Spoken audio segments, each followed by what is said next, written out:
Welcome back to Solid Foundation Ministry. Today I want to start a series on the attributes of God.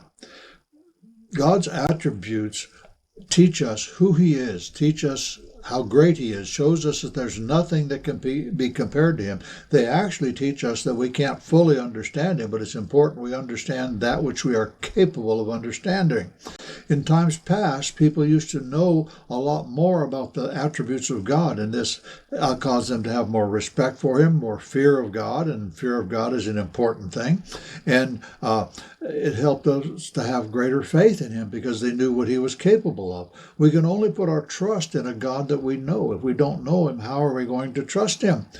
If we're going to glory, we should glory in Him and not in ourselves because He's far above us. Listen to what Jeremiah said in chapter 9, verse 23 and 24. It says, "Thus saith the Lord, let not the wise man glory in his wisdom, neither let the mighty man glory in his might. Let not the rich man glory in his riches, but let him that glorieth glory in this, that he understandeth and knoweth me, that I am the Lord, which exercise loving kindness, judgment, and righteousness in the earth. For in these things I delight, saith the Lord."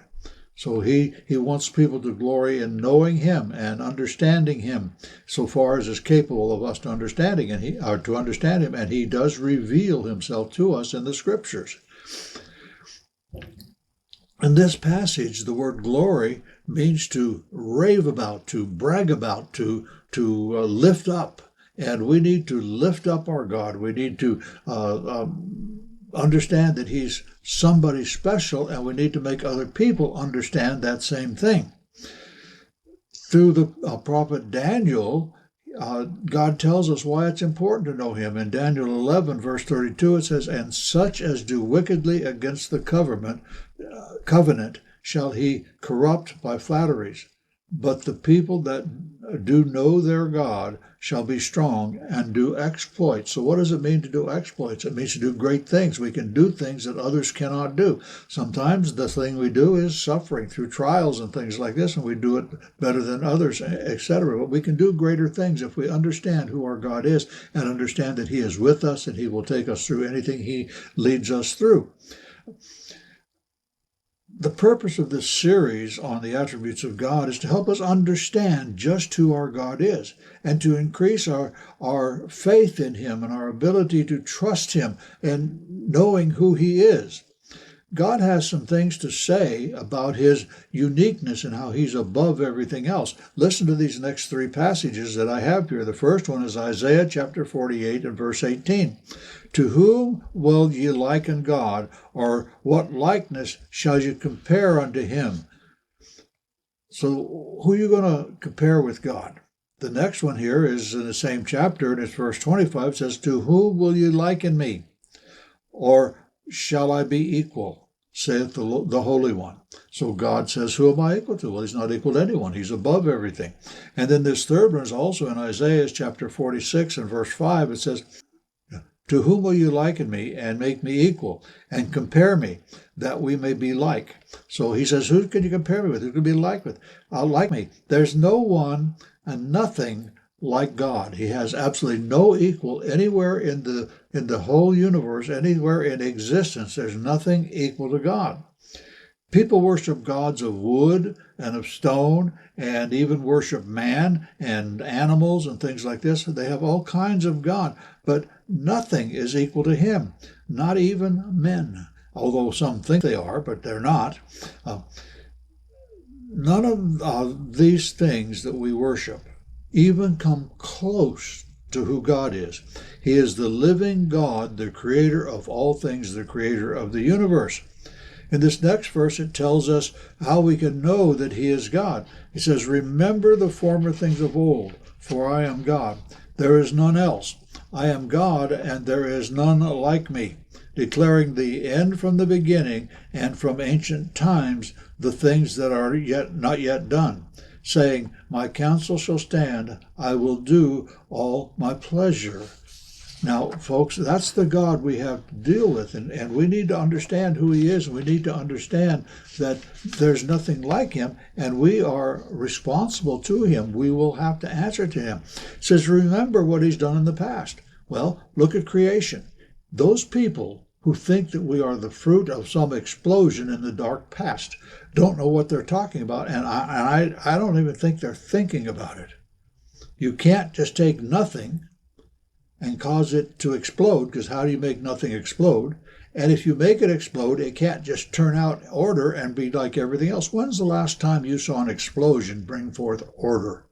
Bring forth things that were lined up and timed right and everything was right. So remember what he's done in the past. The power of the universe speaks of his omnipotence. Have you ever thought about it? Look at the sun. There's a lot of energy, a lot of power in that sun.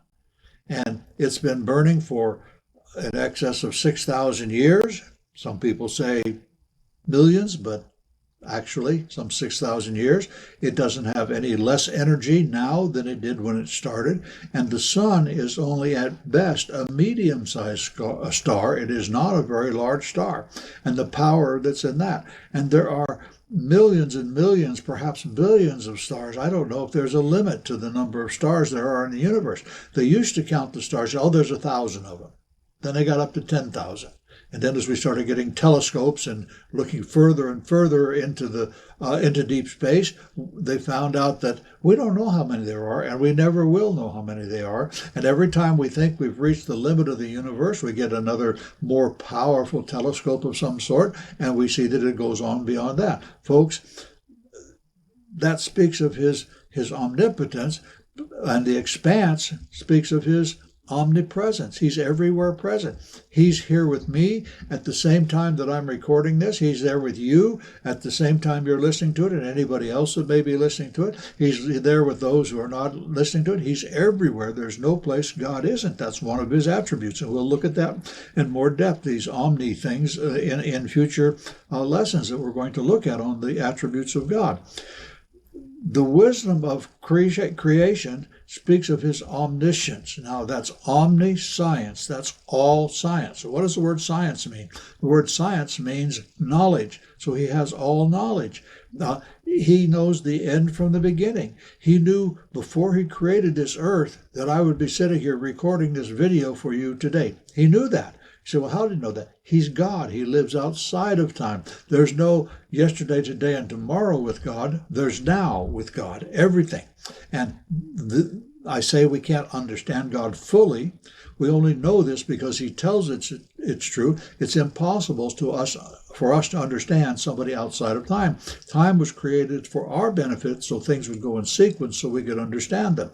So it speaks of his omniscience. He knows all about each one of us. You can't hide anything from God. He knows your deepest thoughts. He knows the thoughts and intents of your heart.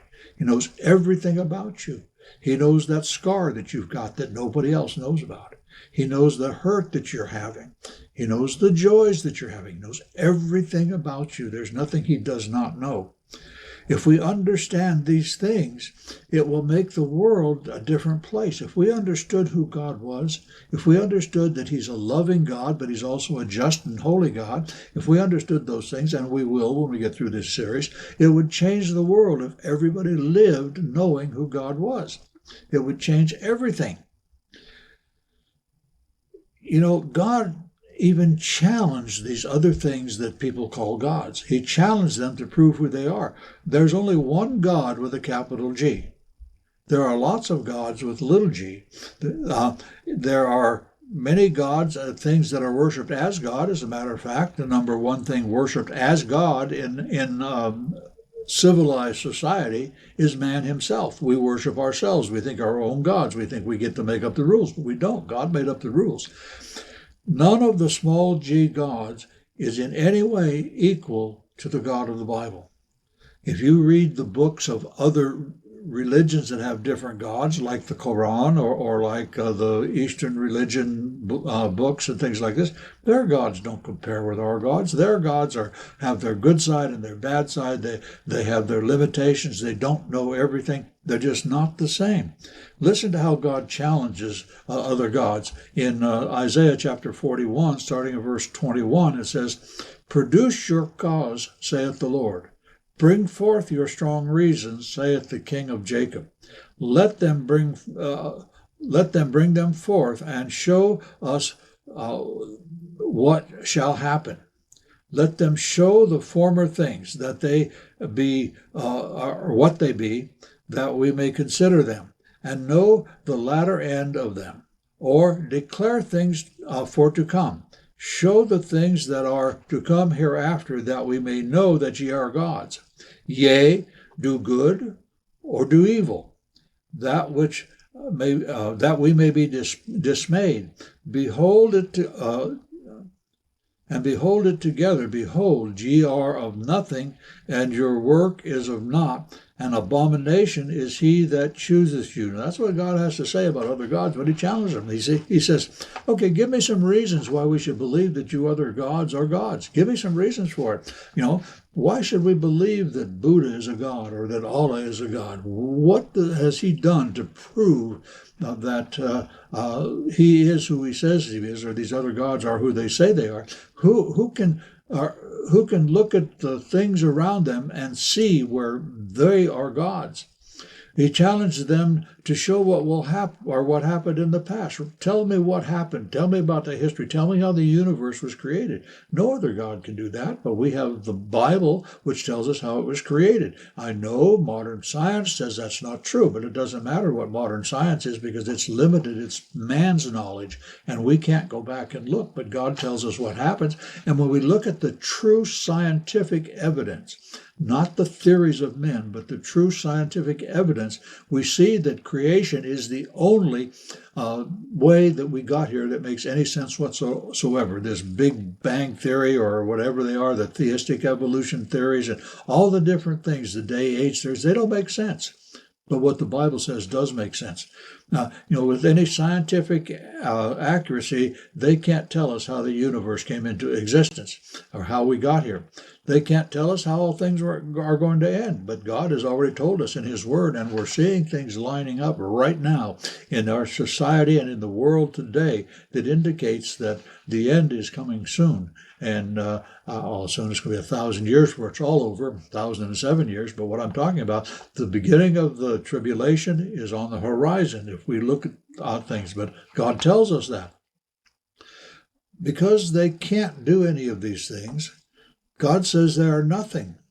And their work is a waste of time and effort. It's a waste. Those who trust them, God says, are an abomination to him. So we need to understand that there is only one God, and there can only be one God. Have you ever thought about the term Almighty?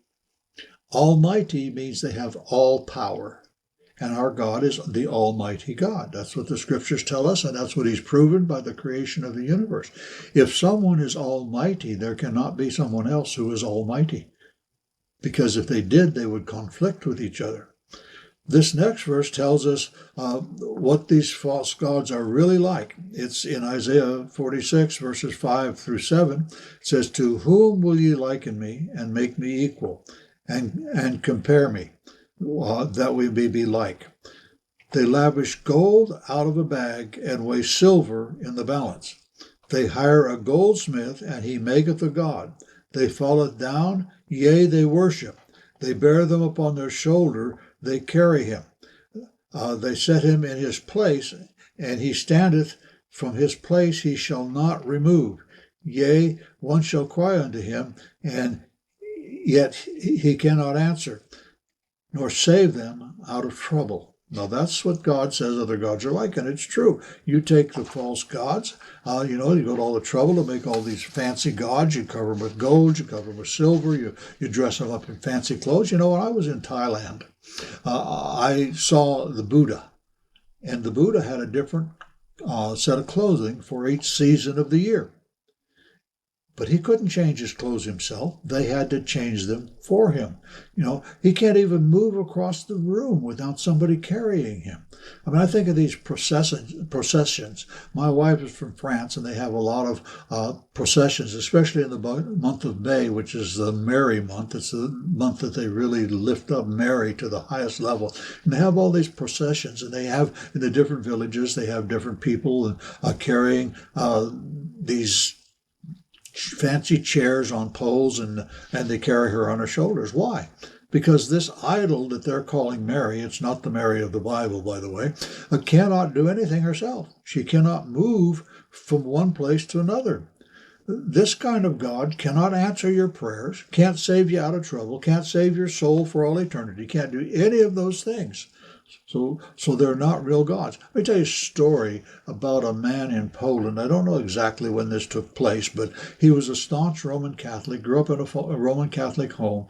And in many houses in staunch Roman Catholic areas, they have little niches, little cutouts in the wall, a little shelf in there, and they'll have a statue of the Virgin Mary there. And they had this in their house. And they had a cat. And the cat sometimes would pass behind the Virgin Mary and would go on its merry way. And one day it was passing behind the Virgin Mary, or the so-called Virgin Mary, the statue, and it knocked the statue off the shelf. And when the statue hit the floor, the statue broke into pieces. And this young man was apparently a pretty intelligent young man, because you know what he did? He looked at that and said, wait a minute. I'm praying to her for her to protect me, and she can't even protect herself from falling off a shelf? How foolish is that? And he left the Roman Catholic Church. I don't know what he did after that religion-wise. I don't know if he became a true Christian or what. I have no idea. But here's an important question. Why don't people know who God is? He's revealed himself in nature. He's revealed himself in the scriptures.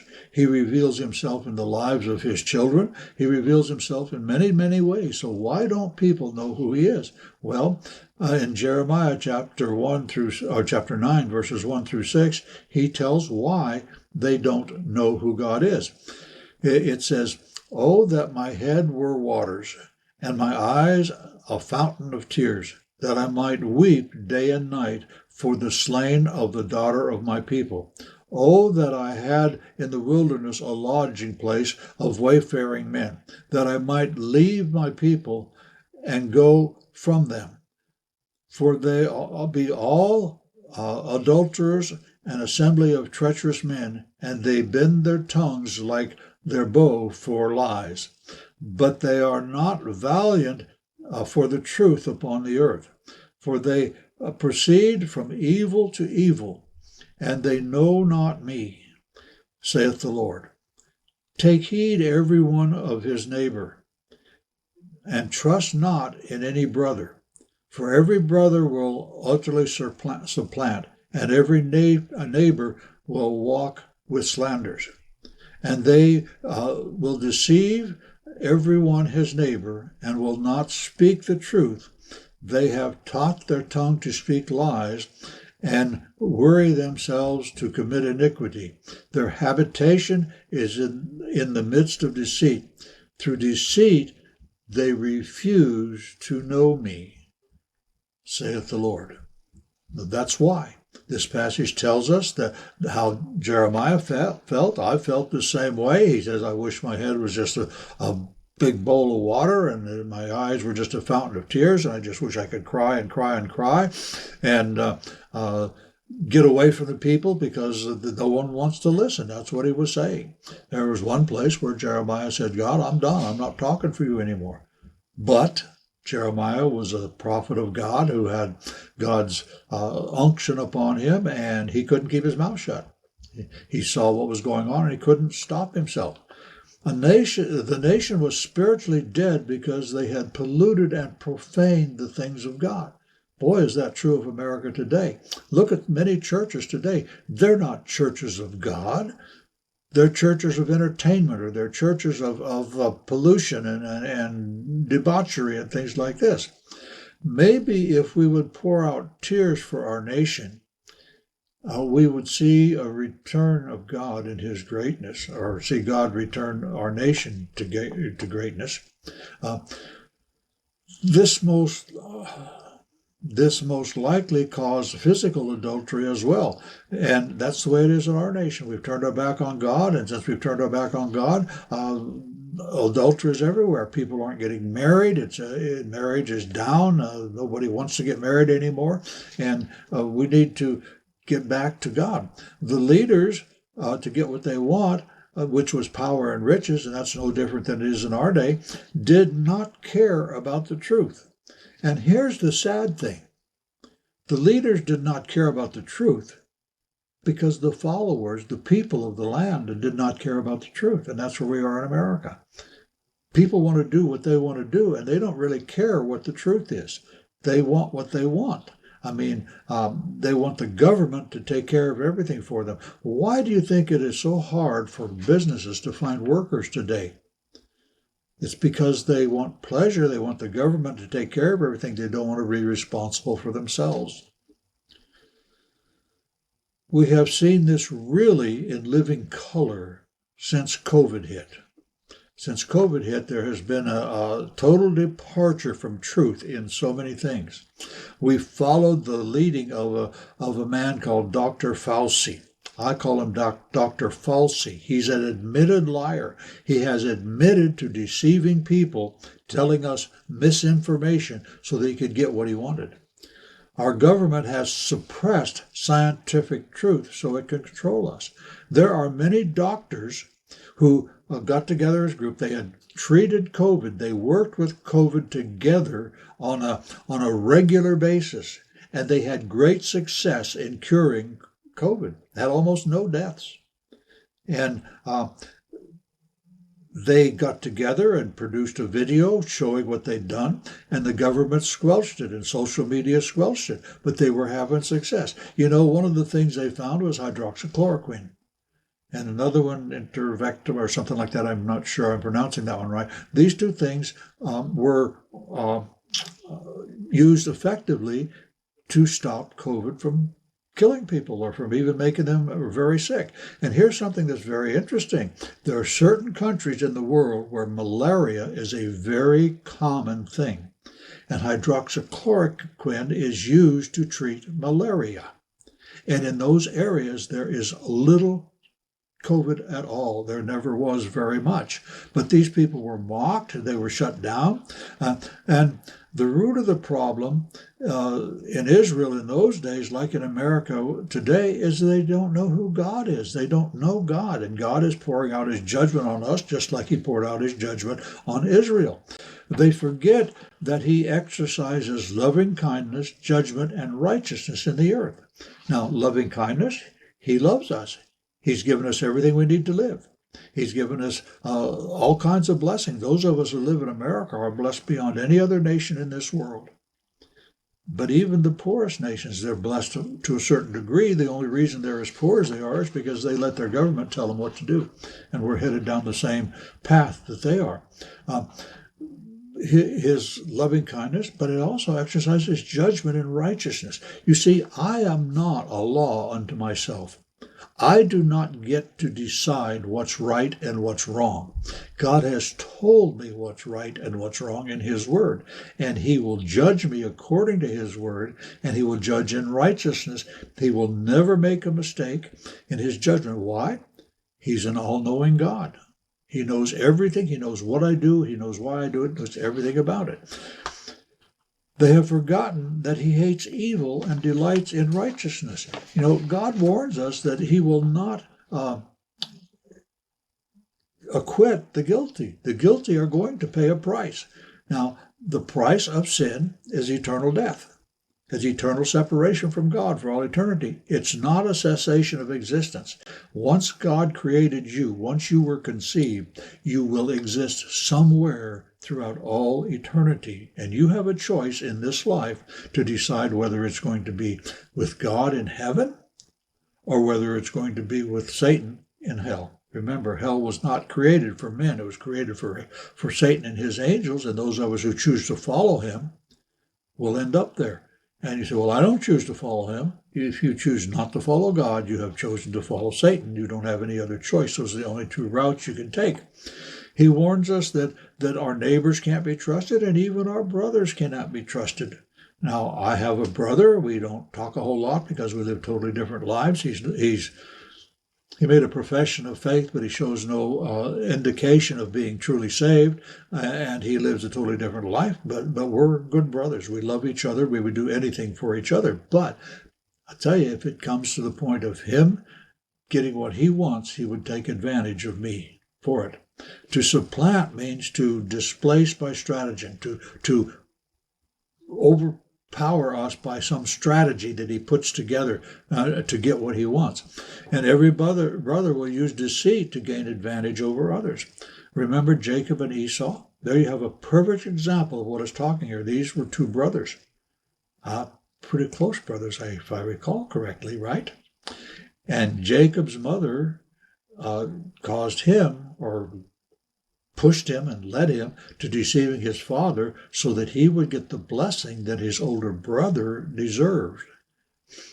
And he fooled his father, and once he'd given the blessing, he couldn't take it back. In schools, children are being taught to report their parents if they don't toe the liberal line. If you're against all this transgenderism that's being taken into our schools, all these perverts coming in and having our young kids' attention and trying to convince them that what they're doing is right. If you're against that and you say something about it in front of your kids, they're being taught. Now, they don't all do it, fortunately, yet. But they're told to report you to the authorities, and if they report you to the authorities will come in and try and take your children away from you. They've learned to justify their lies in order to get what they want. Pleasure is all that matters to most of the world today. The Bible says that in the end times, the men will love pleasure rather than God, and that's where we live. People are too tired from having fun to have the energy to do what's right on their jobs. And things are not done like they used to be. Folks, I see a tremendous change in the production of merchandise from the beginning of COVID to now. Before COVID, it was one way. Quality has dropped immensely. Because, first of all, they can't find competent people to work, and when they do, all they care about is having fun. They don't care whether they do a good job or not. I remember when I was growing up, men took pride in their work. They wanted it to be the best they could possibly make it be. They didn't want it to be sloppy. They didn't want it to be shoddy. They wanted it to look well. I'll tell you, folks, here's what you do. You go down to the furniture store, the most expensive furniture store you can find. You go down to the furniture store and you look at the furniture that's made there. And you'll see that it's made with machines and it's put together with all kinds of flaws in it. Now go down to an antique store and allow for the years since the product was built, the furniture was built, and look at the quality of work that those people put into that work as they made it. And you'll see a tremendous difference. All we care about now is having fun. We don't care about how good things is. It's not just the secular world that's going this route. This is common in our churches. Our churches now are all about having fun. You go to a church, you say, "Church, what's in it for me?" You don't go to a church anymore. I mean, most people don't go to the church now and say, "Hey, I'm looking for a church home. I want to check you out, see if you're doctrinally sound, if you're following the principles of God. If you are, I want to come in here and know where I can serve in this church." But they don't do that anymore. When I say, "Well, what's in it for me? Do you have this for my children and this for my children? You have this for me?" It's what's in it for me. That's the world we live in. And preachers are preaching lies because they don't want to run people off. They won't tell you the truth because they're afraid it might cost them tithers. It might cost someone who's giving them that big salary that they're getting. I mean, you take a look at people like Joel Osteen and all these big TV preachers and things, and you go look at their houses. I'll tell you, you don't live in a house like they live in. And you don't have all the things that they have. You don't have the private jets. You don't have all of those things that they have. They're teaching lies so they can get what they want.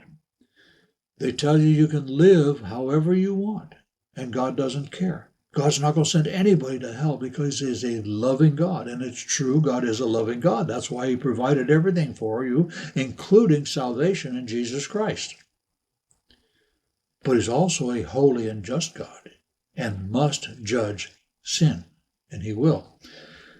This brings us down to really an explanation of the series that I'm doing on the attributes of God. The deceit in the world and the deceit in churches only succeeds because the people don't know who God is. They are told that He is a God of love, which is true, but they are telling lies about what that means. The best lies are in the skin of the truth. They'll take something that looks true and they'll stuff it full of their lie, and those are the best lies. The closer the lie is to truth, the better it's accepted. We're not being taught that God is, first of all, holy, and that's the first one of His attributes we're going to look at. This means that He cannot excuse sin. He cannot. He must punish sin. His righteousness, His holiness, requires judgment of all unrighteousness.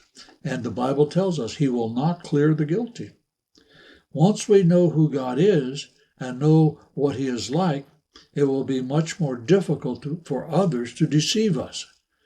In this deceitful world, nothing is more important than knowing God. Do you know God? That's a question I have for you today. And I highly recommend that you follow this series. And I know my videos are a bit longer than some other videos, but folks, follow them through to the end. You need to know who God is. And if you get any benefit out of these videos that I'm producing, I would ask you to like and subscribe to my channel.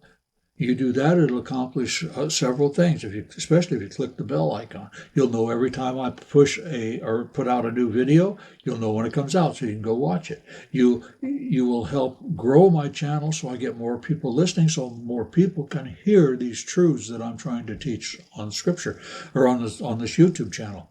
And folks, let me tell you something. This is very, very needed in the world we live in today. The end is coming. And it's coming, I believe, very soon. Now, I can't prove that. I can tell you this. In the year 1000, they thought Christ was coming back. In 2000 and other times in history, and there's been all kinds of predictions. I'm not going to tell you when God's going to come back because I don't know. But He's coming back someday. And all of the indications that I see in this world indicate it's going to be very soon. I'm 82 years old. I think it's become soon enough where I might very well see it. And most of you out there will probably see it also. So make sure you're ready. Make sure you know who God is. Make sure you know who you're dealing with, because you're dealing with the Almighty God of the universe.